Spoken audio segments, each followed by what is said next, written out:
ದಾವಣಗೆರೆ ದಕ್ಷಿಣ ಕ್ಷೇತ್ರದ ಚುನಾವಣೆ ನಡೀತಾ ಇದೆ. ಮತದಾನ ಪ್ರಕ್ರಿಯೆ ಬೆಳಗ್ಗೆ 7 ಗಂಟೆಯಿಂದನೇ ಆರಂಭ ಆಗಿದೆ. ನಾನಿವತ್ತು ದಾವಣಗೆರೆ ದಕ್ಷಿಣ ಕ್ಷೇತ್ರದ ವ್ಯಾಪ್ತಿಯಲ್ಲಿ ಬರುವಂಥ ಶಿರಮಗೊಂಡನಹಳ್ಳಿ ಅನ್ನುವಂಥ ಒಂದು ಗ್ರಾಮದ ಮತಗಟ್ಟೆಯ ಕೇಂದ್ರದಲ್ಲಿ ಇದ್ದೀನಿ. ಇಲ್ಲಿ ನೋಡ್ಬೋದು ನೀವು, ಇಲ್ಲಿ ಮಾಜಿ ಸಚಿವ ರವೀಂದ್ರನಾಥ್ ಅವರು ಮತದಾನ ಮಾಡುವಂತಹ ಮತಗಟ್ಟೆ ಇದು. ಇಲ್ಲಿ ನೋಡ್ಬೋದು ನೀವು, ಬೆಳಗ್ಗೆಯಿಂದನೂ ಕೂಡ ಚುರುಕಿನ ಮತದಾನ ನಡೀತಾ ಇದೆ. ಗ್ರಾಮೀಣ ಪ್ರದೇಶದಲ್ಲೂ ಕೂಡ ಮತದಾರನ ಆಕರ್ಷಿಸಬೇಕು ಅನ್ನೋ ಕಾರಣಕ್ಕೆ, ಮತದಾನ ಪ್ರಕ್ರಿಯೆ ಚೆನ್ನಾಗಿ ಆಗಬೇಕು ಅನ್ನೋ ಕಾರಣಕ್ಕೆ ಚುನಾವಣಾ ಆಯೋಗ ಸಾಕಷ್ಟು ಸಿದ್ಧತೆಗಳನ್ನು ಮಾಡಿಕೊಂಡಿದೆ. ಒಂದು ಕಡೆ ಇಲ್ಲಿ ನೋಡ್ಬೋದು ನೀವು, ಭದ್ರತೆಗಾಗಿ ಅರೆಸೇನಾ ಪಡೆ ಸಿಬ್ಬಂದಿಗಳು, ಪೊಲೀಸರು ಕೂಡ ಇದ್ದಾರೆ. ಮತ್ತು ಇಲ್ಲಿ ನೋಡ್ಬೋದು ನೀವು, ಈ ಒಂದು ಮತಗಟ್ಟೆಯಲ್ಲಿ ಇವತ್ತು ರವೀಂದ್ರನಾಥ್ ಅವರು ಬಂದು ಮತದಾನ ಮಾಡೋರಿದ್ದಾರೆ. ಸಹಜವಾಗಿ ಅವರು ಭಾಳ ಬೆಳಗ್ಗೆನೇ ಬಂದು ಮತದಾನ ಮಾಡ್ತಾಯಿದ್ರು ಪ್ರತಿ ಸಲ ಚುನಾವಣೆ ನಡೆದಂಥ ಸಂದರ್ಭದಲ್ಲಿ. ಆದರೆ ವಯೋಸಹಜವಾಗಿ ಸ್ವಲ್ಪ ವಯಸ್ಸಾಗಿರೋ ಕಾರಣದಿಂದಾಗಿ ಸ್ವಲ್ಪ ಲೇಟಾಗಿ ಬರ್ತಾರೆ. ವಯೋಸಹಜ ಅನಾರೋಗ್ಯ ಮತ್ತು ಇನ್ನಿತರ ಸಮಸ್ಯೆಗಳಿರೋ ಕಾರಣದಿಂದಾಗಿ ಇಲ್ಲಿ ಬಂದವರು ಇನ್ನೇನು ಕೆಲವೇ ಹೊತ್ತಿನಲ್ಲಿ ಮತದಾನ ಮಾಡುವಂಥ ಸಾಧ್ಯತೆಗಳಿದೆ. ಇಲ್ಲಿ ನೋಡ್ಬೋದು ನೀವು, ಮತಗಟ್ಟೆ ದೃಶ್ಯಾವಳಿಗಳನ್ನು ನಾನು ನಿಮಗೆ ತೋರಿಸ್ತಾ ಇದ್ದೀನಿ. CCTV ವ್ಯವಸ್ಥೆಯನ್ನು ಕೂಡ ಮಾಡಲಾಗಿದೆ. ಹೆಚ್ಚಿನ ಭದ್ರತೆಯ ವ್ಯವಸ್ಥೆಯನ್ನು ಕೂಡ ಮಾಡಲಾಗಿದೆ. ನಾನು ನಿಮಗೆ ದೃಶ್ಯದಲ್ಲಿ ತೋರಿಸ್ತಾ ಇದ್ದೀನಿ. ಮತದಾನ ಪ್ರಕ್ರಿಯೆ ಆಲ್ರೆಡಿ ಆರಂಭ ಆಗಿದೆ. ಇಲ್ಲಿ ನೋಡ್ಬೋದು ನೀವು, ಇಲ್ಲಿ ಮತ್ತೊಂದು ಮತಗಟ್ಟೆ ಇದೆ, ಸಖಿ ಮತಗಟ್ಟೆ ಕೇಂದ್ರ. ಅಂದರೆ ಮಹಿಳಾ ಮತದಾರರನ್ನ ಸೆಳೀಲಿಕ್ಕೆ ಅಂತಲೇ ಮಾಡಿರುವಂಥ ಮತಗಟ್ಟೆ ಕೇಂದ್ರ 107 ದಾವಣಗೆರೆ ದಕ್ಷಿಣ ವಿಧಾನಸಭಾ ಕ್ಷೇತ್ರದ ಉಪಚುನಾವಣೆಗೆ ಸಖಿ ಮತಗಟ್ಟೆ ಕೇಂದ್ರ ಭಾಳ ಆಕರ್ಷಕವಾಗಿ ಮಾಡಿದ್ದಾರೆ. ಅಲ್ಲಿನೂ ಕೂಡ ನಾನು ನಿಮಗೆ ದೃಶ್ಯದಲ್ಲಿ ತೋರಿಸ್ತಾ ಹೋಗ್ತೀನಿ. ಶಿರಮಗೊಂಡನಹಳ್ಳಿಯ ಮತದಾರರು ಇಲ್ಲಿ ಬಂದು ಸಕ್ರಿಯವಾಗಿ ಈ ಒಂದು ಚುನಾವಣೆಯಲ್ಲಿ ಭಾಗಿಯಾಗ್ತಾ ಇದ್ದಾರೆ. ಬೆಳಗ್ಗೆಯಿಂದನೂ ಕೂಡ ಮತದಾನ ಪ್ರಕ್ರಿಯೆಯಲ್ಲಿ ಭಾಗಿಯಾಗ್ತಾ ಇದ್ದಾರೆ. ಸಾಕಷ್ಟು ಜನ, ಅಂದರೆ ಇನ್ಮೇಲೆ ಬಿಸಿಲು ಶುರುವಾಗುತ್ತೆ, ಬಿಸಿಲಿನ ಧಗೆಯನ್ನು ತಡ್ಕೊಳ್ಳಿಕ್ಕಾಗೋಲ್ಲ. ಹೀಗಾಗಿ ಜನ ಅರ್ಲಿ ಮಾರ್ನಿಂಗ್ ಭಾಳ ಬೇಗ ಬಂದು ಮತದಾನ ಮಾಡುವಂಥ ಪ್ರಕ್ರಿಯೆಯಲ್ಲಿ ನಿರತರಾಗಿದ್ದಾರೆ. ನಾನು ನಿಮಗೆ ದೃಶ್ಯದಲ್ಲಿ ತೋರಿಸ್ತಾ ಇದ್ದೀನಿ. ಪಿಂಕ್ ಮತಗಟ್ಟೆಯನ್ನು ಮಾಡಿದ್ದಾರೆ. ಅಂದರೆ ಪೆಂಡಾಲ್ ಸಹಿತ ಪಿಂಕ್ ಕಲರಲ್ಲೇ ಇದೆ ಇದು. ಅಂದರೆ ಚುನಾವಣಾ ಆಯೋಗ ಪ್ರತಿ ಬಾರಿ ಎಲೆಕ್ಷನ್ನಲ್ಲಿ ಮತದಾನ ಪ್ರಕ್ರಿಯೆ ಚೆನ್ನಾಗಿ ಆಗಲಿ, ಎಲ್ಲರೂ ಕೂಡ ಮತದಾನದಲ್ಲಿ ತೊಡಗಲಿ ಅನ್ನೋ ಕಾರಣಕ್ಕೆ ಭಾಳಷ್ಟು ಜನ ಮಾಡ್ತಾರೆ. ಇಲ್ಲಿ ವಯೋವೃದ್ಧರು, ಸಾಕಷ್ಟು ಜನ ವಯಸ್ಸಾದಂಥವ್ರು ಕೂಡ ಬಂದು ಓಟ್ ಹಾಕ್ತಿರುವಂಥ ದೃಶ್ಯಾವಳಿಗಳನ್ನು ತೋರಿಸ್ತಾ ಇದ್ದೀನಿ ನಿಮಗೆ. ಭಾಳಷ್ಟು ಸಂದರ್ಭದಲ್ಲಿ ಚುನಾವಣೆ ನಡೆದ ಸಂದರ್ಭದಲ್ಲಿ ಯುವಕರಿಗಿಂತ ಹೆಚ್ಚಾಗಿ ಹೆಣ್ಣು ಮಕ್ಕಳು, ಅದರಲ್ಲಿ ವಯೋವೃದ್ಧರು, ವಯಸ್ಸಾದಂಥವ್ರು ಬಂದು ಓಟ್ ಹಾಕೋದು ಭಾಳ, ಅದು ಅವ್ರ ಜವಾಬ್ದಾರಿನ ಮರೆಯೋದಿಲ್ಲ. ಇಲ್ಲಿ ದೃಶ್ಯದಲ್ಲಿ ತೋರಿಸ್ತಾ ಇದ್ದೀನಿ ನಿಮಗೆ. ಸಾಕಷ್ಟು ಜನ ಇವತ್ತು ಸರತಿ ಸಾಲಿನಲ್ಲಿ ನಿಂತ್ಕೊಂಡು ಓಟ್ ಹಾಕ್ತಾ ಇದ್ದಾರೆ. ಈ ಒಂದು ಮಹಿಳಾ ಮತದಾರರನ್ನು ಕೂಡ ಸೆಳೀಬೇಕು ಅನ್ನೋ ಕಾರಣಕ್ಕೆ ಪಿಂಕ್ ಮತಗಟ್ಟೆಯನ್ನು ಕೂಡ ನಿರ್ಮಾಣ ಮಾಡಲಾಗಿದೆ. ಓಟ್ ಹಾಕ್ತಾ ಇದ್ದಾರೆ ಬೆಳಗ್ಗೆಯಿಂದನೂ ಕೂಡ. ಸಂಜೆ 6 ಗಂಟೆವರೆಗೂ ಕೂಡ ಈ ಒಂದು ಮತದಾನ ಪ್ರಕ್ರಿಯೆ ಶುರುವಾಗುತ್ತೆ. ಈ ಮತದಾನ ಪ್ರಕ್ರಿಯೆ ನಡೆಯುತ್ತೆ. ಸಮರ್ಥ ಶಾಮನೂರು ಒಂದು ಕಡೆ, ಇನ್ನೊಂದು ಕಡೆ ಶ್ರೀನಿವಾಸ್ ದಾಸ್ಕರಿಯಪ್ಪ BJPಯಿಂದ. ಇಬ್ಬರ ನಡುವೆ ನೇರ ಹಣಾಹಣಿ ಇದೆ. ಬಹಳಷ್ಟು ದೊಡ್ಡ ಕುತೂಹಲ ಇದೆ. ಶಾಮನೂರು ಶಿವಶಂಕರಪ್ಪನವರು, ದಿವಂಗತ ಶಾಮನೂರು ಶಿವಶಂಕರಪ್ಪನವರು ಪ್ರತಿನಿಧಿಸ್ತಾ ಇದ್ದಂಥ ಕ್ಷೇತ್ರ ಇದು. ಹೀಗಾಗಿ ಈ ಒಂದು ಕ್ಷೇತ್ರವನ್ನು ಉಳಿಸ್ಕೊಳ್ಳಿಕ್ಕೆ ಕಾಂಗ್ರೆಸ್ ಪ್ರಯತ್ನ ಮಾಡ್ತಾ ಇದೆ. ಇನ್ನೊಂದು ಕಡೆ ಮೊದಲ ಬಾರಿಗೆ ಇಲ್ಲಿ BJP ಬಾವುಟ ಹಾರಿಸಬೇಕು ಅನ್ನೋ ಕಾರಣಕ್ಕೆ BJP ಪ್ರಯತ್ನ ಮಾಡ್ತಾ ಇದೆ. ಸೊ ಹೀಗಾಗಿ ಅಕೌಂಟ್ ಓಪನ್ ಮಾಡುತ್ತಾ BJP ಅನ್ನುವಂಥ ಕುತೂಹಲ ಇದೆ. ಸಾಕಷ್ಟು ಜನ ಇದ್ದಾರೆ, ಅವ್ರನ್ನ ಮಾತನಾಡಿಸ್ತೀನಿ. ಮತದಾನ ಪ್ರಕ್ರಿಯೆಯಲ್ಲಿ ಪಾಲ್ಗೊಂಡಂಥ ಜನ ಏನು ಹೇಳ್ತಾರೆ ಅಂತ ಕೂಡ ಕೇಳ್ತೀನಿ.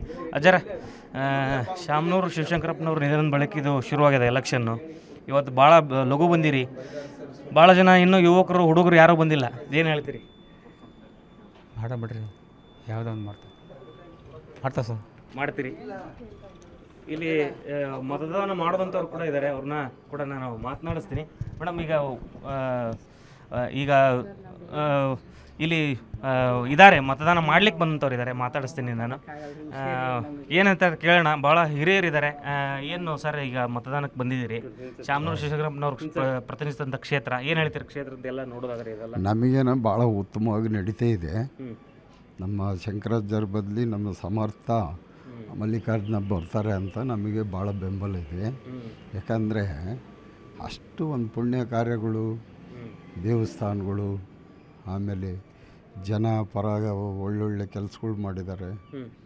ಒಳ್ಳೆ ವರ್ಕರ್ಸ್ ಅಂದ್ರೆ ನಮ್ಮ ದಾವಣಗೆರೆಗೆ ಒಂದನೇ ಕೆಲಸದವರು ಅಂದ್ರೆ ಅವರೇ, ಶಾಮನೂರು ಮಂತೆ ಅಂತಾರೆ. ಅವ್ರ ಬಗ್ಗೆನ ನಮಗೂ ಭಾಳ ಹೆಮ್ಮೆ ಐತಿ. ನಮ್ಮದು ರಾಮನಗರದವರು, ನಮ್ದು ಇಲ್ಲಿ ಓಟಿಲ್ಲ. ಇಲ್ಲಿರ್ತಕ್ಕಂಥ ಓಟ್ನರ್ನ ಅವರನ್ನು ಮನವೊಲಿದು ಓಟ್ ಹಾಕ್ಸೋಕೆ ನಾವಿಲ್ಲಿ ಬೆಳಗಿನಿಂದ ಶ್ರಮ ಪಡ್ತದವು ರುದ್ರಯ್ಯನವ್ರ ಜೊತೆಗೆ. ರುದ್ರಯ್ಯನವ್ರ ಜೊತೆಗೆ ಆಮೇಲೆ ಒಂದು 4 ಚೀಟಿ ಹೋಗಿದ್ದಾವೆ. ಆ ಚೀಟಿ ಕೊಡಿಸ್ರಿ ಅಂತಂದು ಆ ಜ್ಯೋತಿಯಮ್ಮ, ಆ ರುದ್ರಯ್ಯನವರು, ಲಿಂಗರಾಜ್ ಜೊತೆಗೆ ಇದ್ಕೊಂಡು ಮಾಡ್ತಾ ಇದ್ದಾರೆ. ಇಲ್ಲಿ ಮತದಾರರಿದ್ದಾರೆ, ಅವ್ರನ್ನೂ ಮಾತಾಡಿಸ್ತೀನಿ. ಮತದಾರನ ಏನು ಮಾತಾಡಿಸ್ಬೇಕು. ಮೇಡಮ್, ಬೆಳಗ್ಗೆ ನಡೆದ ಒಂದು ಎಲೆಕ್ಷನ್ನಲ್ಲಿ ಭಾಗಿಯಾಗಿದ್ದಾರೆ, ಏನು ಅನಿಸ್ತದೆ ಮೇಡಮ್? ಚೆನ್ನಾಗಿ ಅನಿಸ್ತತೆ. ಈಗ ಹಿಂದೆ ಶಾಮನೂರು ಶಿವಶಂಕರಪ್ಪನವರು ಪ್ರತಿನಿಧಿಸಿದಂಥ ಕ್ಷೇತ್ರ ಇದು. ಈ ಎಲೆಕ್ಷನ್ ಯಾರು ಎಕ್ಸ್ಪೆಕ್ಟ್ ಮಾಡಿರಲಿಲ್ಲ, ಅವ್ರು ನಿಧನ ಆದ ನಂತರ ಇಲ್ಲಿ ನಡೆದಿದೆ. ಸೊ ಇನ್ನೂ ಭಾಳ ಜನ ಯುವಕರು ಯುವತಿಯರು ಬರಬೇಕು, ಇನ್ನೂ ಬರ್ತಾ ಇಲ್ಲ. ಏನು ಹೇಳ್ತೀರಿ ಈಗೆಲ್ಲ? ಇಲ್ಲ, ನಮ್ದು ಅರ್ಜೆಂಟ್ ದೇವ್ರಿಗೆ ಹೋಗೋದೈತಿ, ಅದಕ್ಕೆ ಬೇಗ ಬಂದ್ವಿ, ಇಲ್ಲಾಂದ್ರೆ ಲೇಟಾಗೇ ಬರ್ತಿದ್ವಿ. ಚಿಕ್ಕಟರಿಗೆ ಹೋಗ್ಬೇಕಾಗಿದೆ, ಅದಕ್ಕೋಸ್ಕರ. ಈಗ ಇನ್ಮೇಲೆ ಬಿಸಿಲು ಜಾಸ್ತಿ, ಸೊ ಹೀಗಾಗಿ ಅರ್ಲಿ ಮಾರ್ನಿಂಗ್ ಎಲ್ಲ ಬರ್ತಿದ್ದಾರೆ ಅಂತ ಅನಿಸುತ್ತೆ. ನೀವೆಲ್ಲ ನಿಮ್ಮ ಸ್ನೇಹಿತರೆಲ್ಲ ಬರ್ತಿದ್ದೀರಾ? ಹಾಂ, ಬರ್ತಿದ್ದಾರೆ, ಎಲ್ಲರೂ ಬರ್ತಿದ್ದಾರೆ. ಎಲ್ಲರೂ ಬಂದು ವೋಟ್ ಮಾಡಿ ಹೋಗ್ತಿದ್ದೀವಿ. ಸೊ ಇಲ್ಲಿ ಮತದಾರರು ಇದ್ದಾರೆ ಮೇಡಮ್, ಏನು ಹೇಳ್ತೀರಿ ಮೇಡಮ್? ಎಲೆಕ್ಷನ್ನು ವೋಟ್ ಹಾಕಕ್ಕೆ ಹೋಗ್ತಿದ್ರಿ? ಖುಷಿ ಅನಿಸ್ತಾ ಇದೆ. ಬೆಳಗ್ಗೆನೆ ಕಾಲೇಜಿಗೆ ಹೋಗೋ ಮಕ್ಕಳಿದ್ದಾರೆ. ಓಕೆ, ಯೂತ್ಸ್ ಮೇನ್ ಬರಬೇಕು ಅಂತ ಭಾಳಷ್ಟು ಜನ ಯುವಕರು ಬರ್ತಾನೆ ಇಲ್ಲ, ಯೂತ್ ಬರ್ತಾ ಇಲ್ಲ, ಯುವತಿಯರು ಬರ್ತಿಲ್ಲ. ಸೊ ಏನು ಹೇಳ್ತೀಯಮ್ಮ ಇದರೆಲ್ಲ ನೋಡಿದಾಗ? ವೋಟ್ ಫಸ್ಟ್ ಟೈಮ್ ಹಾಕ್ತಿರೋದ ಹೇಗೆ? ಇದು ಫಸ್ಟ್ ಟೈಮ್ ವೋಟ್ ಹಾಕ್ತಾ ಇರೋದು, ಹಾಕ್ಬೇಕು ಇವಾಗ. ಫಸ್ಟ್ ಟೈಮ್ ವೋಟ್ ಹಾಕ್ತಿರೋದು. Okay okay. ಈಗ ಕಾಲೇಜ್ ಎಷ್ಟು ಗಂಟೆಗಿದೆ? ಈಗ 8:15 ಸೊ ಅಷ್ಟರೊಳಗೆ ಬಂದು ಹಾಕಬೇಕು ಅಂತ ಬಂದಿದ್ದೀವಿ. ಏನಿದೆಲ್ಲ ಎಲೆಕ್ಷನ್ ನೋಡಿದಾಗ ಫಸ್ಟ್ ಟೈಮ್ ವೋಟ್ ಹಾಕ್ತಿರ್ತೀರಿ, ಎಲ್ಲ ಓದ್ಕೊಂಡು ಬಂದಿರೋ ಸಿಲೆಬಸಲ್ಲಿ ನೋಡಿರ್ತೀರಿ, ಓದಿರ್ತೀರಿ. ಇದೆಲ್ಲ ನೋಡಿದಾಗ ಏನು ಫಸ್ಟ್ ಟೈಮ್ ಅನುಭವ ಏನು ಹೆಂಗೆ ಅಂತ? ಚೆನ್ನಾಗಿ ಅನ್ನಿಸ್ತಿದೆ, ವೋಟ್ ಹಾಕ್ಬೇಕಲ್ಲ ಅಂತ ಅಷ್ಟೇ. ಅಷ್ಟೇ. ಓಕೆ, ಇದು ಮಹಿಳಾ ಮತದಾರರ ಅನುಭವ. ಒಟ್ಟಾರೆ ಯೂತ್ಸು ಬರ್ತಿದ್ದಾರೆ, ಅಂದರೆ ಕಾಲೇಜ್ಗೆ ಹೋಗೋಕ್ಕಿಂತ ಮುಂಚೆ ಬಂದು ವೋಟ್ ಹಾಕಬೇಕು ಅನ್ನೋಂಥ ನಿಟ್ಟಿನಲ್ಲಿ ಪ್ರಯತ್ನ ಮಾಡ್ತಿದ್ದಾರೆ. ಅಂದರೆ ಬಿಸಿಲಿನ ಧಗೆ ಹೆಚ್ಚಾದರೆ ಭಾಳಷ್ಟು ಕಷ್ಟ ಆಗುತ್ತೆ. ಆ ಕಾರಣಕ್ಕಾಗಿ ಅರ್ಲಿ ಮಾರ್ನಿಂಗ್ ಎಲ್ಲ ಬರ್ತಾ ಇದ್ದಾರೆ. ಕ್ಯಾಮ್ರಾ ಪರ್ಸನ್ ರಾಜು ಜೊತೆ ಪವನ್, ಏಷ್ಯಾನೆಟ್ ಸುವರ್ಣ ನ್ಯೂಸ್, ದಾವಣಗೆರೆ.